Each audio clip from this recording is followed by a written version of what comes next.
아닌데 왜 저기 들어가 있나 막 그렇게 조금 의아해 하신 분들도 계실 줄 압니다. 올해부터 저희 청년들에게 그 3명의 젊은 그 집사님들을 간사로 세웠습니다. 그래서 청년들 그 각 셀 좀 지도할 수 있도록 해서 간사로 세워서 지금 이렇게 하기 때문에 그 세 분들이 지금 같이 찬양을 드렸습니다. 제가 첫 주에 금요일 날 제가 이제 청년부 예배를 제가 담당을 하는데요. 첫 주에 왔는데 6명 나온 거예요. 그래서 찬양하는 친구들 다 하니까 앉아 있는 사람이 저하고 2명밖에 없어요. 지난주에 15명 나왔습니다. 이번 주에 더 많이 나올 줄로 믿습니다. 네, 여러분 우리 청년들이 우리의 미래 아닙니까? 우리의 후세고 청년들이 마음껏 찬양하고 마음껏 신앙생활 할 수 있도록 우리가 힘을 실어주고 또 청년들이 관심을 가져주고 하는 것이 우리 1세대들의 해야 할 사명 중에 하나라고 여겨집니다. 그래서 저랑 나오기로 약속한 친구들이 지난 금요일날 나와서 너무나 기뻤습니다. 그래서 참 감사했고 그럼 계속해서 청년들을 위해서 기도해 주시기를 부탁을 드립니다. 오늘 우리가 읽으신 그 말씀을 근거로 해서 오늘 말씀을 그리스도를 본받는 자 이런 제목을 잡았습니다.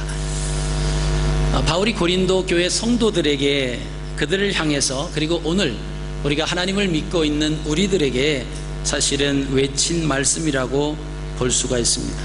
그리스도를 본받는 삶은 다시 말씀드리면 그리스도를 따라가는 삶입니다. 바울은 삶의 모델이 되시는 그리스도를 본받는 자 된 것 같이 우리는 바울을 본받는 자가 되라 이렇게 이야기합니다. 나를 본받는 자가 되라. 이 말씀이 바울이 쓴 신약성경 13권에 자주 등장을 합니다. 나 바울을 본받는다. 나를 본받는 자가 되라.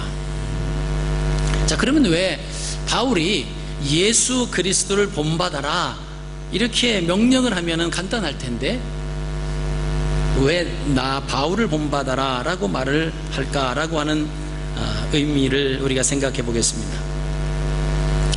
먼저는 그 당시 그리스도인들이나 아니면 오늘날을 살아가는 우리 예수 믿는 그리스도인들이 예수님을 본받아 살아라 이렇게 얘기를 하면 우리는 불가능합니다 이렇게 얘기한다라고 하는 거죠. 예수님은 예수님이시고 어떻게 감히 우리가 예수님을 본받아서 살아갈 수가 있겠습니까?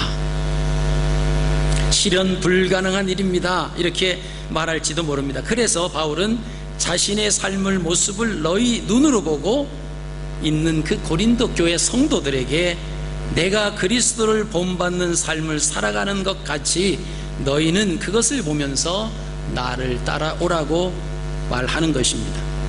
이는 그리스도를 본받는 삶이 실현 불가능한 요구가 아니라 우리도 가능한 일이다. 바울이 그런 삶을 살았던 것을 보면 바울은 우리가 똑같은 사람인데 예수 그리스도를 본받아서 살아가는 그 모습을 보여주고 그리고 너희는 내가 그리스도를 본받는 것 같이 나를 본받아라 라고 하는 그 말씀을 통해서 우리도 용기를 얻을 수 있다라고 하는 것입니다. 두 번째는 바울이 나를 본받는 자가 되라고 이렇게 말한 것은 바울 자신이 지금 예수 그리스도를 따라가고 있다라고 하는 증거입니다. 바울은 복음 때문에 약하고 비천하고 줄이고 목마르고 매맞고 손으로 일하고 후욕을 당하고 핍박 비방을 당하면서 살아왔습니다. 그것이 고린도서 4장 10절로 13절에 있는 그 말씀을 통해서 소개를 하고 있습니다.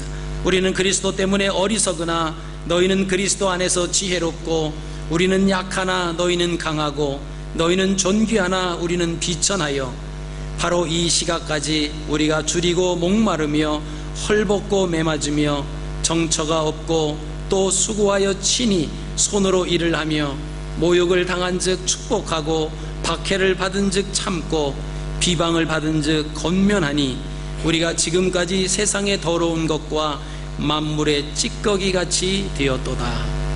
여러분, 이 모습이 예수 그리스도의 모습과 흡사하다라고 하는 것입니다. 이사야 53장 2절 3절 말씀은 예수님의 모습에 대해서 이렇게 소개하고 있습니다. 그런 주 앞에서 자라나기를 연한 순 같고 마른 땅에서 나온 뿌리 같아서 고운 모양도 없고 풍채도 없은즉 우리가 보기에 흠모할 만한 아름다운 것이 없도다. 그는 멸시를 받아 사람에게 버림받았으며 간고를 많이 겪었으며 질고를 아는 자라 마치 사람들이 그에게서 얼굴을 가리는 것 같이 멸시를 당하였고 우리도 그를 귀히 여기지 아니하였도다.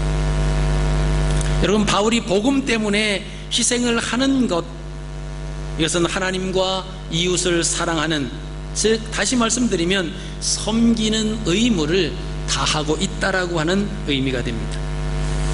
세 번째, 사도 바울이 나를 본받으라고 말한 그 이유는 그리스도인들에게 삶의 변화와 성장을 요구하였기 때문에 그렇습니다. 우리의 주인 되시는 그리스도께서 오늘 우리에게 무엇을 원하고 계시겠습니까? 거창하고 화려한 것이 아닙니다. 그 어떤 것보다 우리 자신이 예수 그리스도를 닮아가는 삶, 그래서 우리의 삶이 과거보다는 현재가 예수 그리스도께로 다가가는 변화된 삶을 원하시는 것입니다. 그리스도인들은 이미 그리스도 안에서 새로운 피조물이라고 이야기합니다. 이제는 하나님의 자녀의 신분이 되었습니다. 그럼에도 불구하고 여전히 죄에 노출되어 있는 모습들이 예수 그리스도를 믿는 우리들의 현 주소다라고 하는 것입니다. 여러분, 죄에 노출되었다라고 하는 것은 언제든지 죄의 유혹에 넘어가서 죄를 지을 수 있는 가능성이 있다라고 하는 거예요. 죄를 안 짓고 살아가면 좋습니다마는 그러나 죄를 안 지을 수 없습니다. 그럼 죄를 지었을 때 그 이후의 삶이 더 소중합니다. 우리가 이 땅에 살아가면서 아직 천국이 아니기 때문에 우리가 모르는 사이에 부지 중에도 죄를 지을 수 있습니다. 그 문제는 죄를 짓고 나서의 삶의 모습이 중요합니다. 또 우리가 서로 이 땅에서 살아가다 보면 사람과 사람이 만나서 무리를 이루고 집단을 이루다 보면은 싸움을 하게 됩니다. 싸움을 안 하면서 지내는 것이 가장 바람직하지만 그러나 또 현실적으로 그러지 못하게 되죠. 싸울 수 있습니다. 근데 문제는 싸움 이후에 어떻게 하느냐가 중요합니다. 싸웠다 안 싸웠다라고 하는 것이 중요한 것이 아니라 싸워서 그 싸움을 어떻게 화해하느냐라고 하는 것이 중요하지. 죄를 짓느냐 안 짓느냐 하는 그것보다는 죄를 지었을 때 그 이후에 모습들이 어떻게 바뀌느냐라고 하는 것이, 그것이 소중합니다. 우리는 이 땅에 살아가면서 죄를 짓습니다.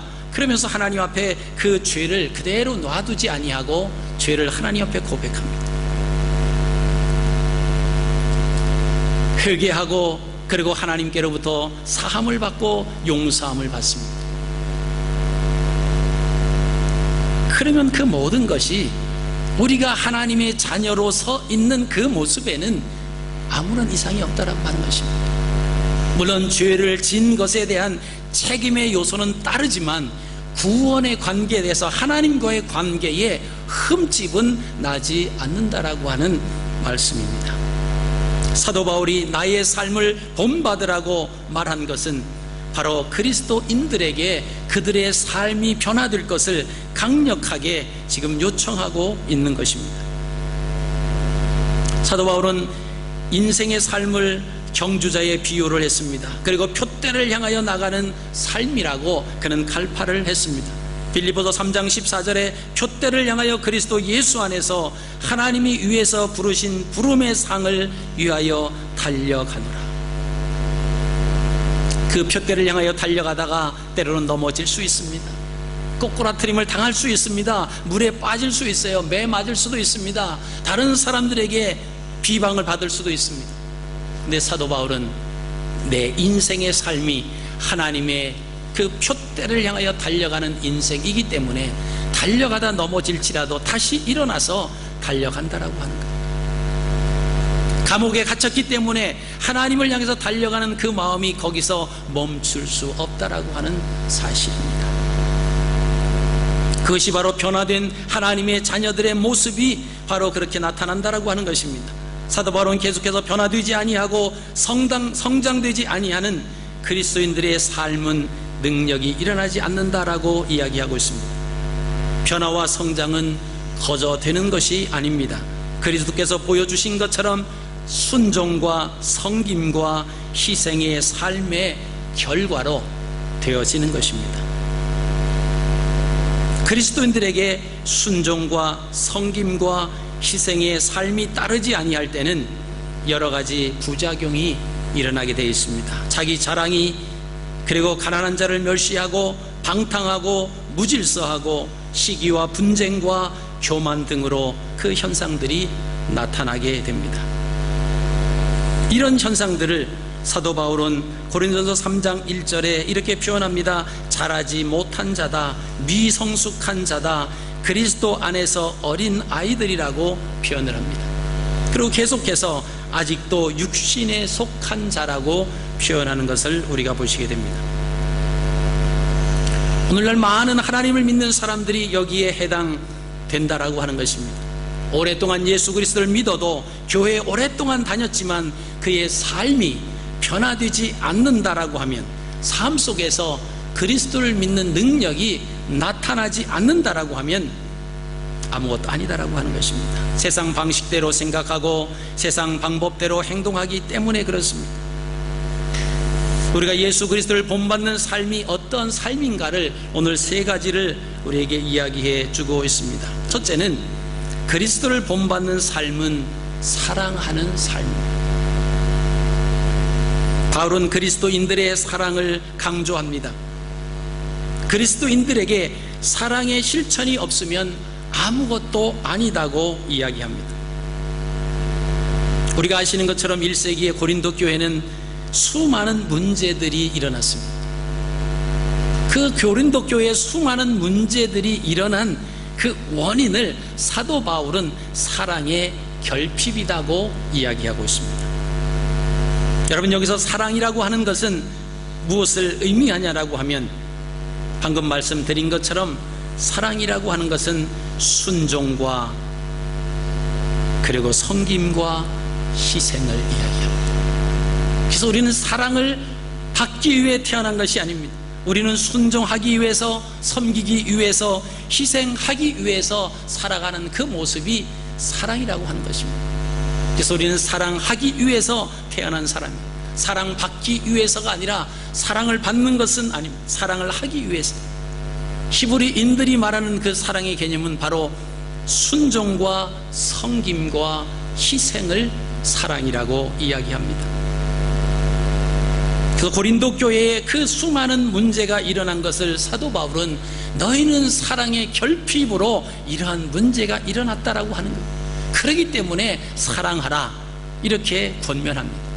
여러분, 그 사랑은 하나님 말씀 앞에 순종입니다.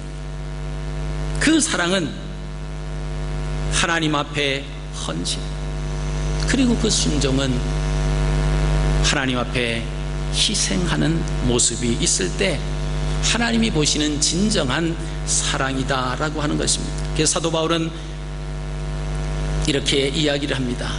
너희 모든 일을 사랑으로 행하라. 너희 모든 일을 사랑으로 행하라. 순종과 섬김과 희생으로 그 일을 행하면 고린도 교회에 일어났던 그런 모든 사분오열되었던 그 문제들은 다 하나로 될 것이다 라고 하는 것입니다. 하나님을 사랑하고 이웃을 사랑하는 삶은 바로 그리스도를 본받는 삶입니다. 여러분, 사랑의 방법은 문화에 따라서 다를 수 있습니다. 헬라인의 문화를 따르면 사랑은 말로 하고 느낌으로 합니다. 그러나 히브리인들은 행동으로 사랑을 하는 것입니다. 아브라함의 경우를 우리가 생각해 보시면, 아브라함은 하나님을 얼마나 사랑하였는가를 우리가 창세기 22장을 통해서 보실 수가 있습니다. 하나님을 향한 아브라함의 순종과 섬김과 희생의 모습을 보면 하나님을 얼마나 사랑하였는가를 우리가 볼 수가 있습니다. 창세기 22장 17절에 하나님께서 아브라함에게 내가 내게 큰 복을 주겠다고 말씀하실 때 아무런 근거 없는 것이 아님이 분명했습니다. 16절 말씀을 보시면, 창세기 22장 16절 말씀 보시면 하나님께서 내가 이같이 행하여 라고 하는 그 말씀이 있습니다. 하나님께서 아브라함에게 내가 너에게 큰 복을 내리고 내가 이 민족의 아버지로 세워주고 내 자손을 창대케 하리라 라고 하는 그 종지부를 찍어서 말씀하신 그 앞구절을 보면은 내가 이같이 행하였기 때문에 내가 너에게 복을 주겠다 말씀하시는 것입니다. 그 창세기 22장 16절에 내가 이같이 행하였다라고 하는 그 말씀은 22장 2절에 있는 말씀을 염두에 두고 하신 말씀입니다. 창세기 22장 2절 말씀은 여호와께서 가라사대 내 아들 내 사랑하는 독자 이삭을 데리고 모리아 땅으로 가서 내가 내게 지시하는 한 산 거기서 그를 번제로 드리라. 하나님께서 아브라함에게 그가 100세에 75세의 자녀를 주시겠다고 말씀하신 그 약속이 말씀이 100세가 돼서 25년 뒤에 그 약속이 성취가 됐습니다. 그리고 그 아들이 20여 년 동안 잘 자라났습니다. 근데 하나님께서 느닷없이 하루는 아브라함을 부르십니다. 그리고 하나님께서 이렇게 말씀하십니다. 내 아들 내 사랑하는 독자 이삭. 하나님께서 아브라함이 독자를 어떻게 사랑하는지 아브라함과 그 아들 독자와의 관계를 너무나 잘 아셔서 그렇게 표현하십니다. 내 아들 내 사랑하는 독자 이삭. 그 이삭을 데리고 모리아 땅으로 가서 내가 내게 지시하는 한 산 거기서 그를 번제로 드려라. 우리가 레위기 말씀을 보시면 거기 제사의 종류가 자세히 나와 있습니다. 5가지 제사의 종류가 나오고 제사를 드리는 3가지의 방법도 자세하게 설명이 되어 있는 것이 레위기서 말씀입니다. 거기에 보면은 번제라고 하는 대표적인 제사가 나옵니다. 여러분, 이 번제라고 하는 것은 동물을 잡습니다. 그리고 동물의 각을 뜨게 됩니다. 그리고 그 각을 뜬 그 동물을 그 제단 위에 올려놓고 다 태워서 하나님 앞에 향기로 하나님 앞에 제사를 드리는 것이 바로 번제입니다. 그런데 하나님께서 아브라함에게 그 사랑하는 독자 이삭 그 아들을 번제로 드리라고 하는 것입니다. 저는 성경 공부하면서 가끔씩 하나님의 주권을 인정합니다라고 하는 그런 고백을 할 때 성도님들에게 묻습니다. 만약에 하나님께서 집사님에게 주신 그 사랑하는 아들, 그 사랑하는 딸을 아브라함에게 말씀하신 것처럼 너는 나의 주권을 믿는다라고 하면 그 자녀를 내게 바치라고 했을 때 바칠 자신이 있으십니까?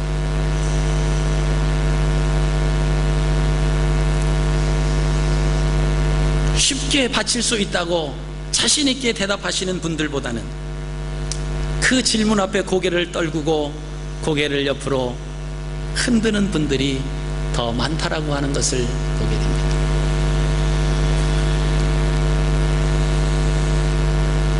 여러분, 아브라함과 우리의 삶을 비교해보면 때로는 대조가 됩니다. 아브라함이 하나님을 사랑한다라고 하고 하나님을 믿었습니다.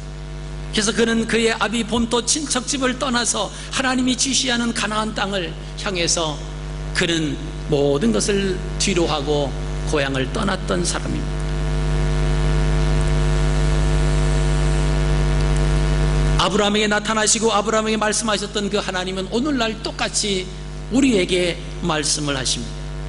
내가 나를 믿느냐, 내가 나를 사랑하느냐라고 하는 그 사랑의 고백은 내가 내 말에 순종하고 헌신하고 희생할 수 있느냐라고 하는 질문입니다.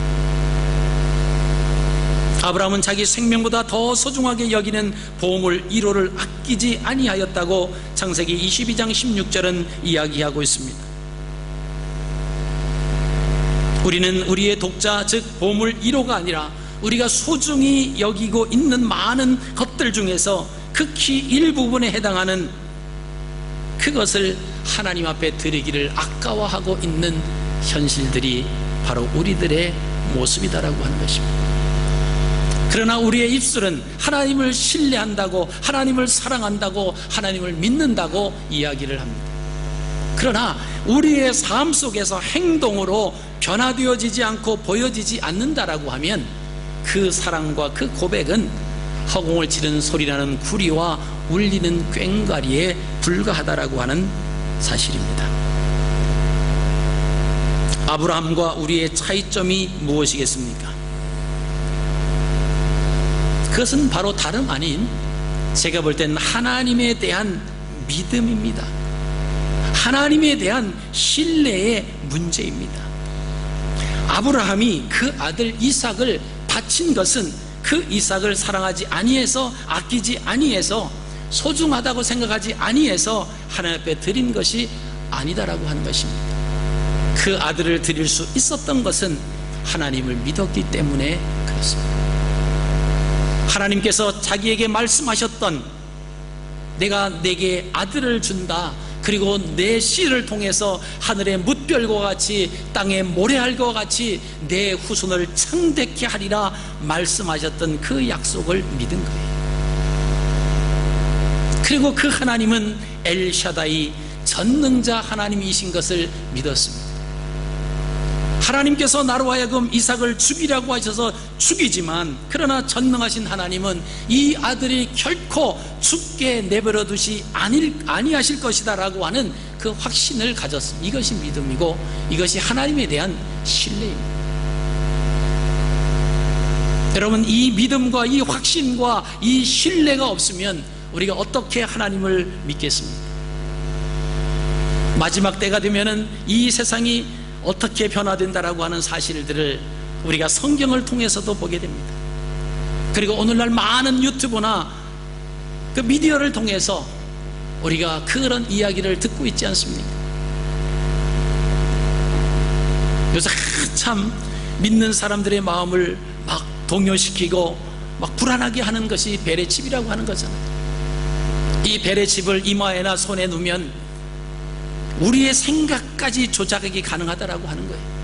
우리의 행동까지, 그동안 갖고 있던 모든 메모리를 싹 지워버리고 입력하는 대로, 마치 USB 그것처럼 집어넣고 싹 그냥 포맷을 시켜서 아무것도 없게 하고 거기다가 자료를 집어넣으면 그 자료만 남게 할 수 있는 것이 베레칩이다라고 합니다. 그러면 저 그리스도가 이것을 이용해서 예수 믿는 사람, 안 믿는 사람 다 집어넣게 하고, 예수 믿는 사람도 그 메모리를 싹 지워버리고, 그리고는 악한 사탄을 숭배하도록 하겠다라고 하는 거예요. 이런 불안해서 우리가 어떻게 살겠습니까? 그쪽만 바라보면 불안해서 살 수가 없습니다. 그런 환난 가운데, 그런 어려운 가운데 그 베레칩을 받지 아니하면 우리는 살아갈 수도 없고 물건을 구할 수도 없고 그것으로 다 조종하잖아요. 여러분, 오늘날 이런 바코드 찍히지 않은 물건이 있어요. 다 찍혀 있습니다. 그거 안 찍히면 얼마인지도 모르고 어디 산지도 모르고 아무것도 모릅니다. 그것처럼 베레칩을 받지 아니하면 아무것도 살 수도 없고 살아갈 수도 없습니다. 그쪽으로 우리의 머리를, 우리의 생각을 탁 쏟아버리면요, 우리는 살아갈 수 없습니다. 악의 그 최후의 발악이죠. 어둠의 세력 사탄의 발악이라고 볼 수 있습니다. 여러분, 왜 우리가 사탄만 바라봐야 됩니까? 전능하신 하나님도 살아계시다라고 하는 거예요. 하나님께서 그러한 상황 속에 처해져 있을 우리 하나님을 믿는 하나님의 백성들을 그대로 놔두시지 않는다라고 하는 거예요. 그 생각을 하고 그 믿음이 있으면 아무리 그런 일이 온다라고 할지라도 담대한 겁니다. 왜요? 하나님이 살아계시니까, 내가 하나님을 신뢰하기 때문에, 하나님을 믿기 때문에 아무리 베레칩 아니라 무엇이 온다라고 할지라도 그 그것이 나의 믿음을 떨어뜨리고 하나님을 향한 그 마음을 주저하게 만들 수 없다라고 하는 거예요. 하나님을 내가 믿는다라고 하면. 여러분, 이 사실을 일찍이 아브라함이 믿었던 거예요. 하나님께서 지금 내 사랑하는 아들 독자 이삭을 모리아 산에서 바치라고 하시지만, 그러나 내가 이 아이들을 하나님 말씀대로 죽여서 바치려고 하지만, 그러나 전능하신 하나님은 이 아들을 통해서 내 씨를 번성케 하신다고 그 하신 말씀을 나는 신뢰합니다. 나는 믿습니다. 그 믿음이 아브라함에 있었기 때문에 그는 3일 길을 걸어가도 마음이 바뀌지 않았습니다. 모리아 산으로 올라가서 제단을 쌓아놓고 아들을 그 위에 결박을 해서 올려놓고도 칼을 빼서 올려 치켜들기에 주저하지 않았던 것은 하나님을 믿었기 때문에 그렇다라고 하는 것입니다. 여러분, 이 세상에 살아가실 때 하나님을 믿으시기 바랍니다. 하나님을 신뢰하시길 바랍니다. 그래야 우리가 담대하게 살아갈 수 있어요. 악이 이길 것 같지만 그러나 조금 지나고 나면 악은 질 수밖에 없어요. 왜요? 이미 주님께서 세상에서 내가 세상을 이기었노라 말씀하셨습니다. 너희가 세상에서 환난을 당하나 담대하라, 내가 세상을 이기었노라. 주님께서 이미 우리에게 말씀해 주셨습니다. 우리가 그 말씀을 믿는다라고 하면 악이 기승을 부리고 거짓이 난무한다라고 할지라도 그것 때문에 불안해하고 떨고 주저하지 마시기를 바랍니다. 하나님의 말씀대로 그대로 앞으로 나가시기를 바랍니다. 이것이 아브라함과 우리와의 차이점입니다. 아브라함이 하나님의 말씀에 순종한 삶을 산 것은 다른 것이 아닙니다. 하나님의 말씀을 신뢰했고 하나님을 그만큼 사랑하였기 때문에 순종할 수 있었고요, 섬길 수 있었고 희생할 수 있었습니다. 이것이 하나님을 사랑한다라고 하는 그 사랑의 의미입니다.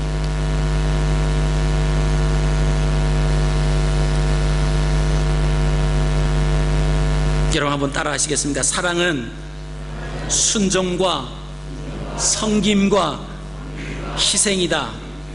사랑은 순종과 섬김과 희생이다. 이게 있어야 내가 사랑하는 거예요. 둘째로 그리스도를 본받는 삶은 불쌍히 여기는 삶입니다. 빌립보서 2장 5절에 너희 안에 이 마음을 품으라 곧 그리스도 예수의 마음이니. 예수님의 마음은 불쌍히 여기는 마음입니다. 신약 성경에 나타난 불쌍히 여긴다, 민망히 여긴다, 긍휼히 여긴다라고 하는 그 단어를 보면 스플랑크 니조마이라고 하는 헬라어가 쓰였습니다. 스플랑크 니조마이라고 하는 것은 사람 배꼽 아래 3cm 안에 있는 그 창자가 꼬이듯이 고통을 느끼는 겁니다. 여러분, 아랫배가 아프다라고 하면서 막 동동 막 떼굴떼굴 굴르는 그런 사람들 여러분 보시잖아요. 그 바로 배꼽 밑에 3cm 있는 그 아랫배 창자가 꼬이는 것이, 그것이 헬라 말로 표현을 하면 스플랑크 니조마이라고 하는 거예요. 예수님께서 우리를 민망히 여기셨다, 우리를 불쌍히 여기셨다, 우리를 긍휼히 여기셨다라고 하는 의미는 바로 그 의미입니다. 스플랑크 니조마이라고 하는 거예요. 우리가 그리스도를 따라가는 삶을 산다라고 하는 것은 이웃이 아픔을 느낄 때 우리도 함께 아파하는 마음을 갖는 것입니다. 이웃이 고통을 당할 때, 이웃이 아파할 때, 이웃이 어려워할 때 내 창자가 뒤틀리는 것과 같은 그러한 심정을 가지고 그 사람들을 대하는 것이 그리스도를 닮아가는 삶이다라고 하는 것입니다. 세 번째로 그리스도를 본받는 삶이다라고 하는 것은 이웃을 배려하는 마음입니다. 다른 사람들을 배려하는 마음입니다. 이웃을 배려한다라고 하는 것은 나의 유익보다는, 나의 이익보다는 먼저 다른 사람들을 생각한다라고 하는 것입니다. 공동체를 먼저 생각한다라고 하는 것입니다. 이것은 저희로 구원을 얻게 하기 위함이다. 사도 바울이 그렇게 고백합니다. 바울은 자신의 유익보다는 다른 사람들의 유익을 먼저 생각하였습니다. 그래서 성김과 희생의 모습으로 그리스도인들에게 다가갔던 모습을 우리가 보시게 됩니다. 고린도전서 10장 33절은 이렇게 말합니다. 나와 같이 모든 일에 모든 사람을 기쁘게 하여 나의 유익을 굳지 아니하고 많은 사람의 유익을 구하여 저희로 구원을 얻게 하라. 여러분, 이 모습은 자기 자신을 부인하는 거예요. 그리고 자기 십자가를 지고 그리스도를 따라가는 그 삶의 모습입니다. 예수님께서 직접 말씀하셨습니다. 누구든지 나를 따라오려거든 자기를 부인하고 자기 십자가를 지고 나를 따라올 것이라고 말씀하셨습니다. 예수님께서 말씀하신 자기 부인의 삶은 어떤 삶이겠습니까? 천한 죄인들을 섬기기 위해서 육신을 입으시고 이 땅에 오셨습니다. 그리고 이 땅에 오셔서 피조물 들인 사람들에게 조롱과 침뱉음과 채찍과 수모 당하실 줄을 뻔히 알면서도 낮은 땅에 내려오신 삶, 이것이 삶의 실천의 모습이죠. 자기 십자가를 지고 가는 삶은 자신이 달릴 십자가를 자신이 직접 지고 갈보리 언덕까지 올라가시는 그 삶의 실천임을 우리가 보시게 됩니다. 예수님이 자신을 부인하고 자기 십자가를 지신 것은 다름 아닌 우리를 사랑하셨기 때문입니다. 사랑하는 성도 여러분, 2015년 이 한 해는 그리스도를 본받는 여러분이 되시기를 바랍니다. 하나님을 사랑하고 이웃을 사랑하는 삶, 이웃을 불쌍히 여기는 마음, 이웃을 배려하는 마음, 순종과 섬김과 희생,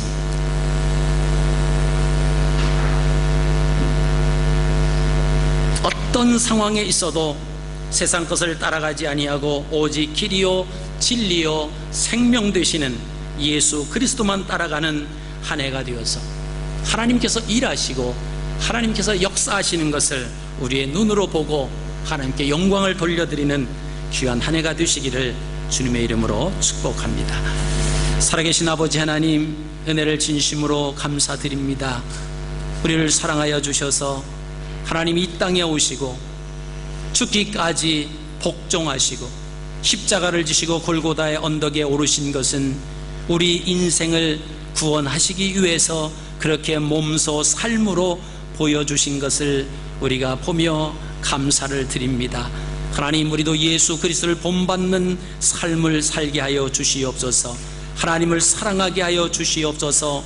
순종과 섬김과 희생이 우리에게 일어나게 하여 주셔서 하나님의 말씀 안에 순종하는, 그리고 사랑하는, 그래서 예수 그리스도의 삶을 본받는 하나님의 자녀들이 되게 하여 주시옵소서. 우리의 유익을 위해서 거짓을 택하지 않게 하시고 사람을 속이지 않게 하시고 정직한 마음으로 하나님 앞에 나갈 수 있는 우리의 삶들이 되게 하여 주옵소서. 감사드리며 예수 그리스도의 이름으로 기도하옵나이다. 아멘.